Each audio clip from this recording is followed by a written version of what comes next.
The poem of the man God. Preparation for the Passion. Chapter 579. Arrival at Bethany. 18th of March, 1947.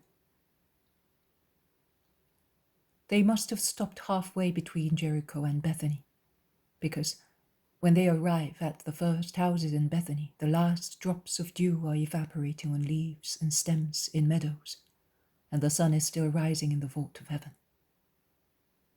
The farmers of the area drop their tools and rush round Jesus, who is passing, blessing men and plants, as insistently requested by the peasants.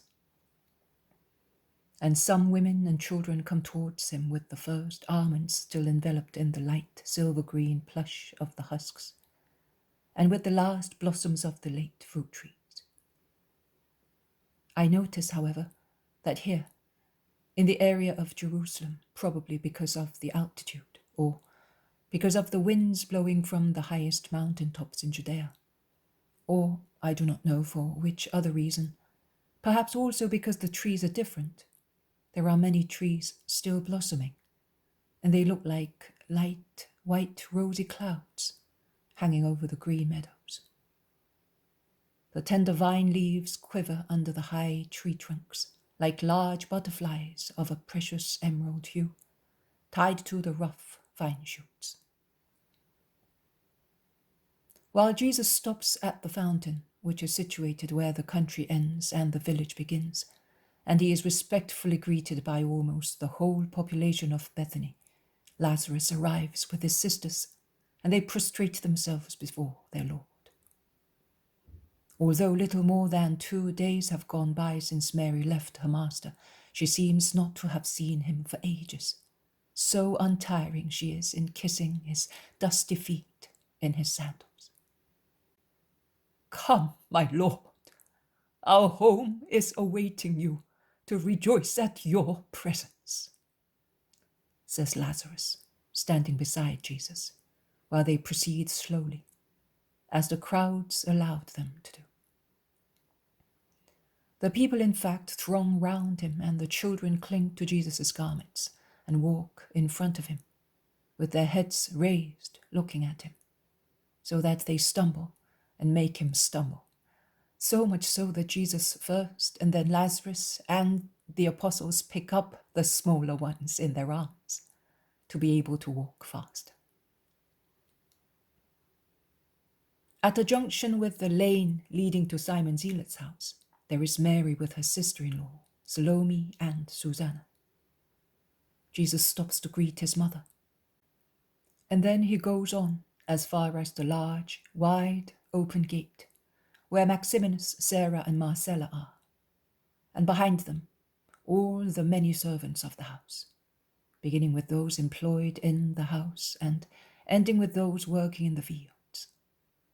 They are all in order, very happy and excited in their joy that bursts into hosannas, while they wave their headgears and veils, and they throw flowers and leaves of myrtle and laurel, of roses and jasmines, which shine in the sun with their splendid corollas, or spread like white stars on the dark ground.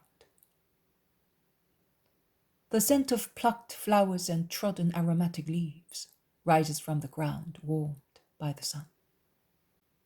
Jesus passes on the sweet-smelling carpet. Mary of Magdala, who follows him, looking at the ground, stoops step by step, looking like a gleaner who follows the man tying the sheaves, to pick up the leaves and corollas, and also the plucked petals that have been pressed by Jesus' feet. Maximinus, in order to be able to close the gate and give peace to the guests, orders the servants to give cakes that have already been prepared to the children, a practical way to distract the children's attention from the Lord, and thus send them away without rousing a chorus of complaints.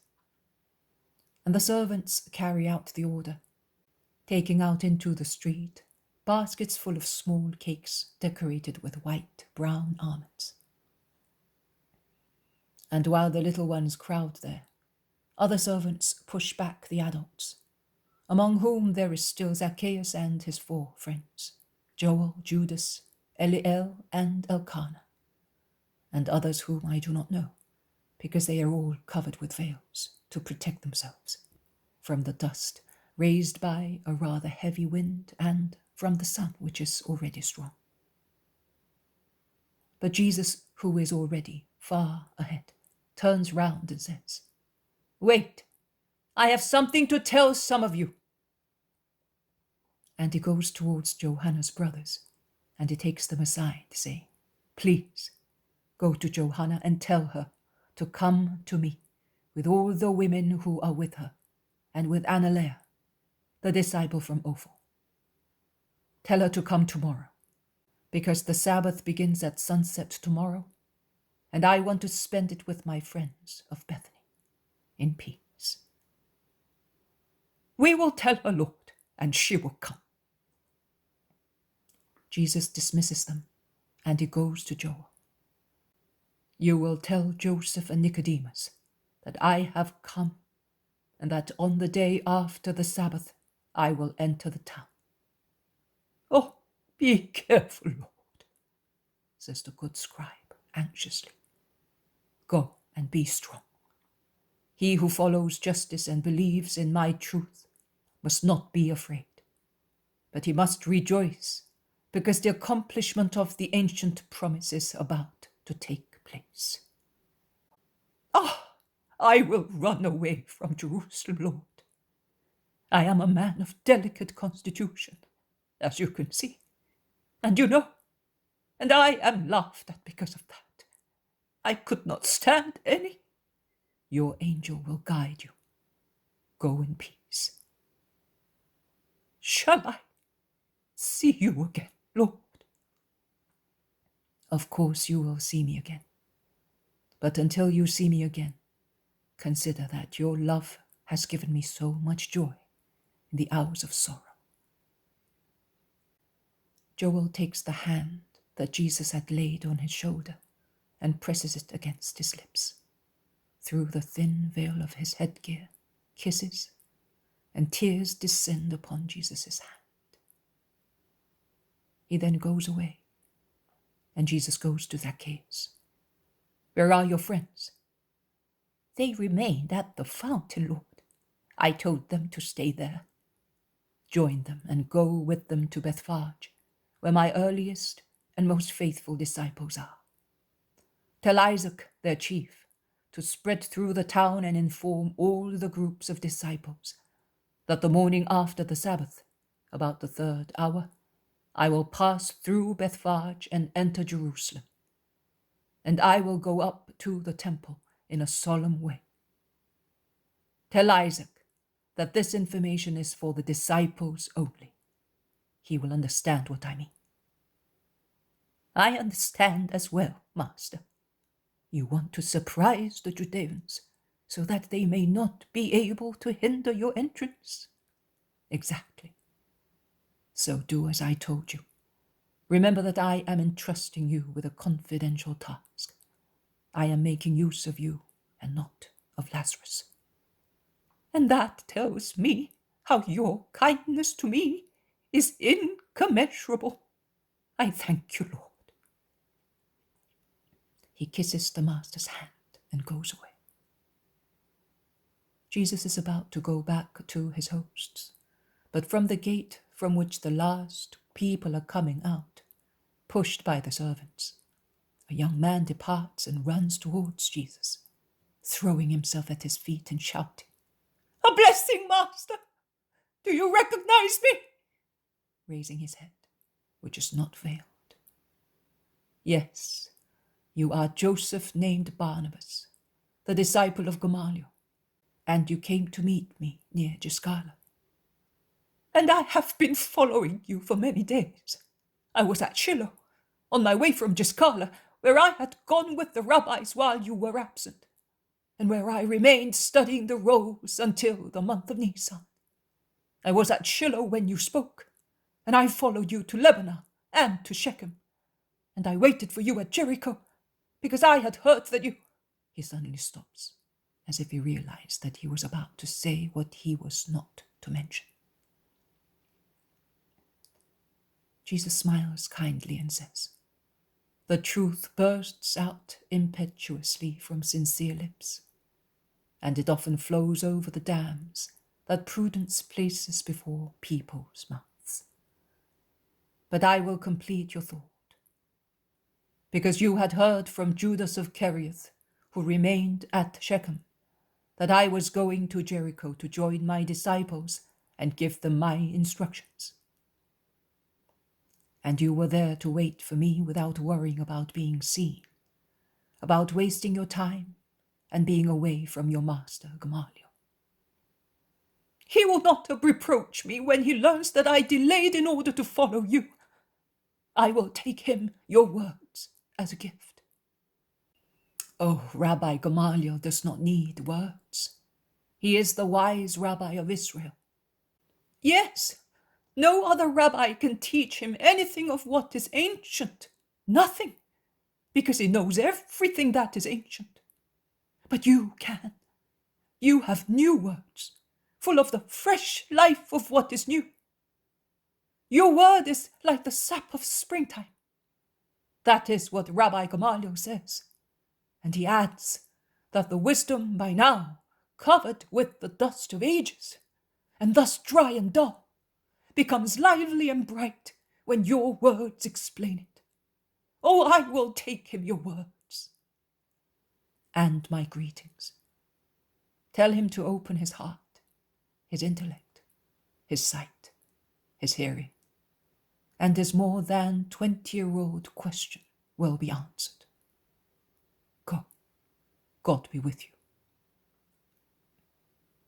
The youth stoops again to kiss the master's feet and goes away. The servants can at last close the gate and Jesus can join his friends.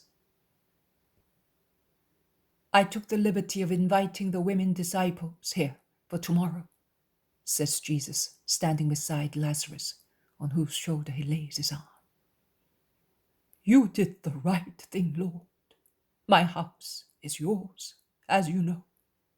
Your mother preferred to stay in Simon's house, and I respected her desire, but I hope that you will stay under my roof.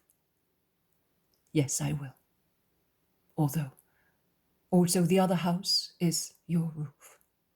One of your first generous actions on my friend's behalf and mine.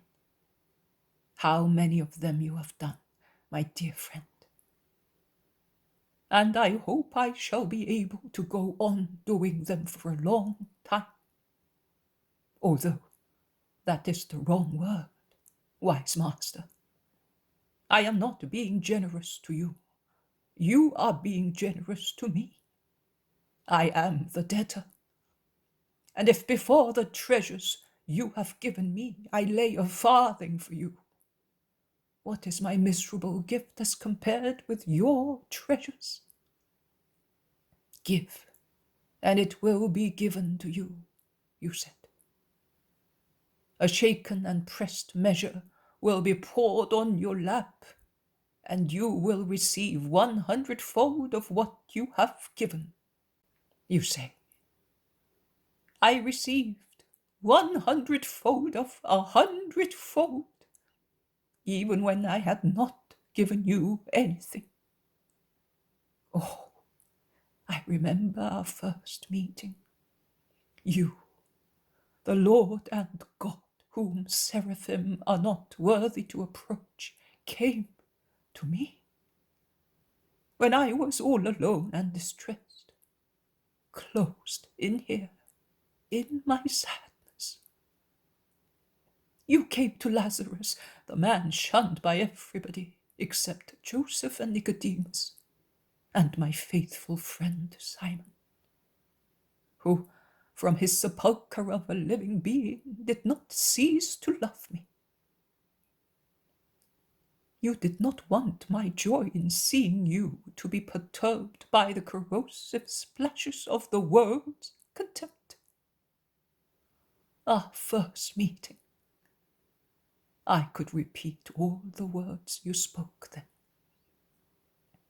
What had I given you then, if I had ever seen you, that I should receive from you at once 100-fold of 100-fold?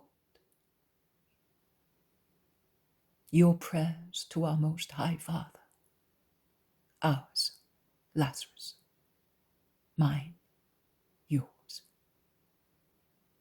Mine as the Word and as man, yours as man.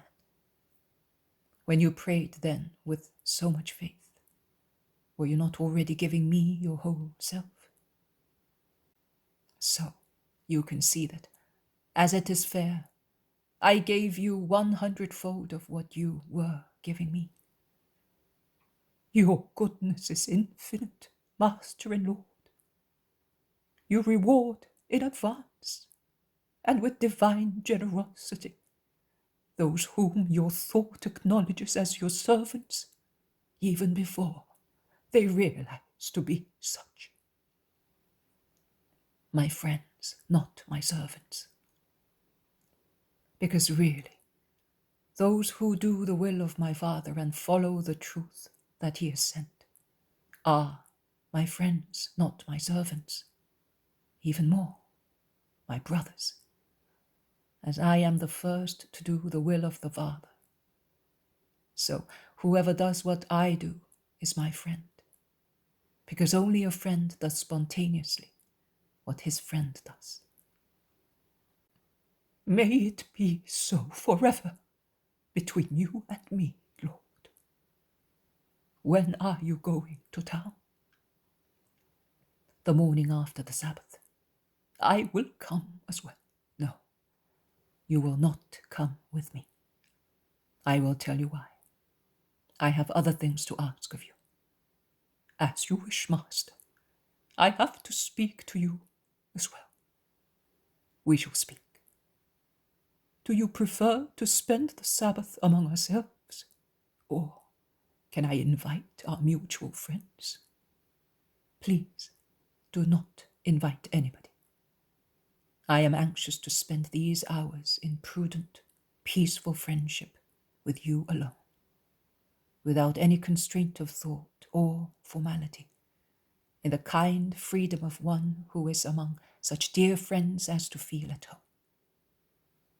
As you wish, Lord. In actual fact, that is what I wanted, but I thought I was being selfish towards my friends. They are all inferior in friendship to you, my only friend, but still so dear. But if that is what you wish, perhaps you are tired, Lord, or pensive. Lazarus questions his friend and master more with his eyes than with his words, and Jesus replies to him only with his rather sad and somewhat absorbed eyes, and with a faint smile of his lips. They are now alone near the fountain, whose jet of water sounds like a song. All the others have gone into the house, and one can hear voices and the noise of kitchenware. Mary of Magdala 2 or 3 times puts a fair-haired head out of the door, protected by a heavy curtain waving lightly in the wind that is getting stronger, while the sky is overcast with clouds that are becoming more and more ruffled and dark.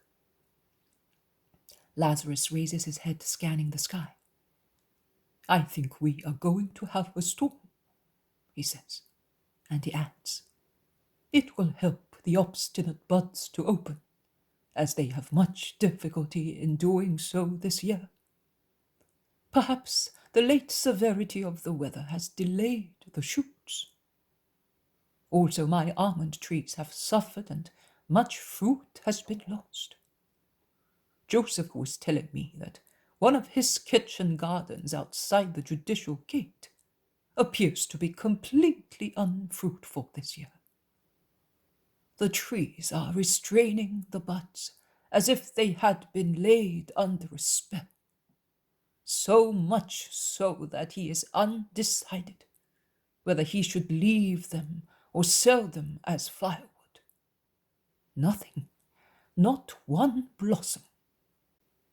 They are now exactly as they were in the month of Tebeth. Tiny heads of buds, so hard and closed that never swell. It is true that the northern wind is very strong there, and it blew continuously during winter. Also the fruits of my kitchen garden beyond the Kidron were damaged. But what is happening in Joseph's kitchen garden is so strange that many people go to see that place that refuses to awake in springtime. Jesus smiles. Are you smiling? Why? Because of the childishness of men, the eternal children. They are charmed by everything that appears to be strange. But the orchard will blossom at the right time. The right time is already past, Lord. When have many trees in one place not blossomed in the month of Nisan? How long has that place still to wait for the right moment? When it is time to give glory to God with their blossoming. Ah, I see. You will go there to bless that place for Joseph's sake, and it will blossom, giving new glory to God and to his Messiah by means of a new miracle. It is so. You are going there. Can I tell Joseph if I see him? If you think that you should tell him. Yes, I shall be going there. When, Lord? I should like to be there as well. Are you an eternal child too? Jesus smiles more heartily, shaking his head good-naturedly at the curiosity of his friend, who exclaims, "Oh, I am happy that I have cheered you up, Lord.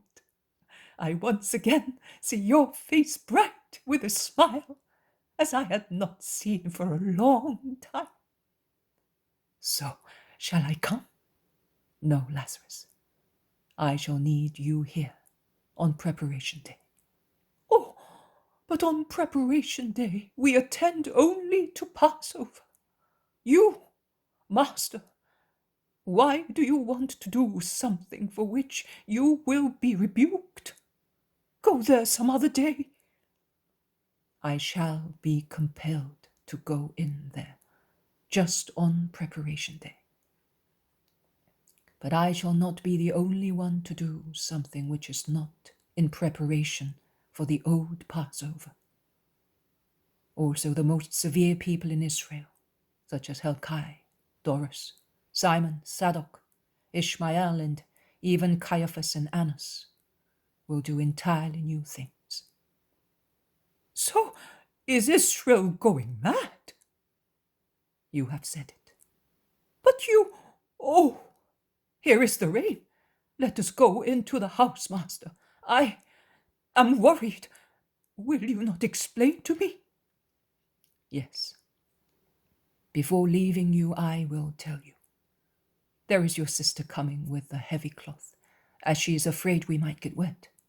Oh, Martha, you are always provident and active, but it is not a heavy rain." "My dear sister, nay, my sisters. They are now both like two tender girls, unaware of malice, both Mary and this one. And when Mary came from Jericho the day before yesterday, she really looked like a young girl, with the plaits hanging down her body as she had sold her hairpins to buy sandals for a boy. And the thin iron hairpins were not strong enough to support her hair. She laughed, and coming off the wagon, she said to me, 'My dear brother, I have experienced what it means having to sell in order to buy. And I have learned how even the most simple things are difficult for the poor, such as having to keep your hair tidy by means of hairpins. 20 of which are worth a drachma. I shall remember that to be even more merciful to poor people in the future. How much you have changed her, Lord!" The woman of whom they are speaking while setting foot in the house is already there with amphorae and basins to serve her Lord. She will not surrender the honor of serving him to anybody, and she's not satisfied until she has restored the limbs and appetite of her master, and she sees him go, wearing fresh sandals, towards the room allotted to him, and where his mother is waiting for him with a fresh linen garment still smelling of sunshine.